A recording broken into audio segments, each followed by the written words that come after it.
செவ்வாய் 10ஆம் இடத்துக்கு ஆதிபத்தியம் பெற்றால் அல்லது இருந்தால் என்ன மாதிரியான தொழில்களை ஒரு ஜாதகர் பெறுவார் என்பதை பார்ப்போம்.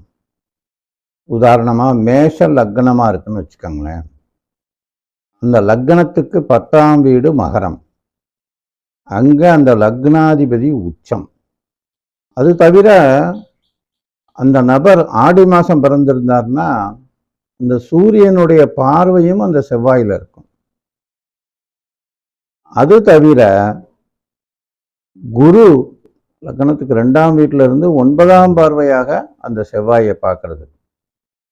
இது மாதிரி அமைப்பு அப்படியே அம்சத்தில் வருதுன்னு வச்சுக்கோங்க. அதாவது அசுபதி 1ஆம் பாதத்தில் மேஷம் அம்சத்தில் அப்படியே மேஷ லக்னமாகவே வரும்.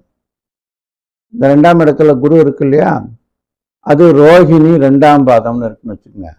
அம்சத்தில் அதே ரிஷபத்தில் தான் அந்த குரு வரும். அதே மாதிரி சூரியன் ஆடி மாசத்துல பிறந்ததா இருந்தாலும் புனர்பூசம் 4ஆம் பாதத்தில் அந்த சூரியன் இருக்குன்னு வச்சுக்கோங்களேன், நவாம்சத்துலேயும் கடகத்துல தான் சூரியன் வரும்.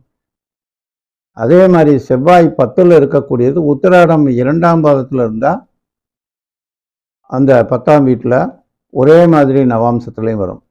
இதை ஒரு வர்க்கோத்தம பலம் அப்படின்னு சொல்லுவாங்க.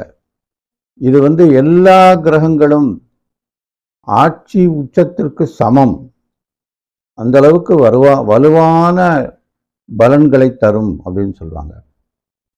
அப்ப செவ்வாய்க்கு உரிய உத்தியோகங்கள்னு எடுத்துக்கிட்டா, செவ்வாய் ஒரு அதிகாரத்தை கொடுப்பவன்.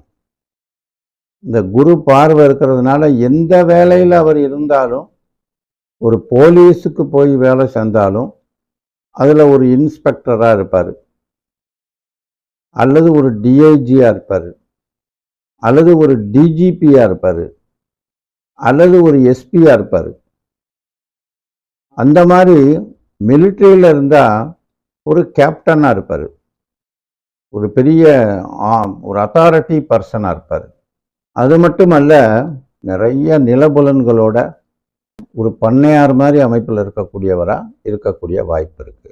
இவரை கையில் பிடிக்க முடியாது, பெரிய ராஜயோகத்தில் இருப்பார், உயர்ந்த பதவிக்கு வருவார், அதிகாரமிக்க பதவியில் இருப்பார்.